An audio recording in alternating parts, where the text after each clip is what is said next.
moral policing is being Mr. Basaraj Bommai only is responsible for this. He encouraged it. We had raised our voice at the time of his statement also. You can recall his statement on the moral policing.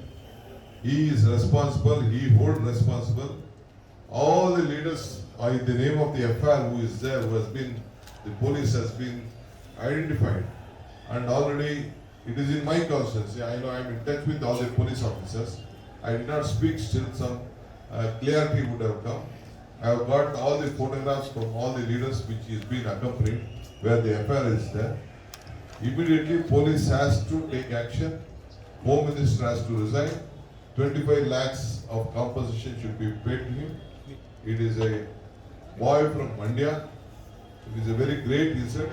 We did not, the parents also did not allow, the relatives did not have it in a private hospital. Then we had shifted in a government hospital. That was the demand. I think the process is on. I don't want to involve with the investigation, but compensation has to be paid. The culprits has to be arrested.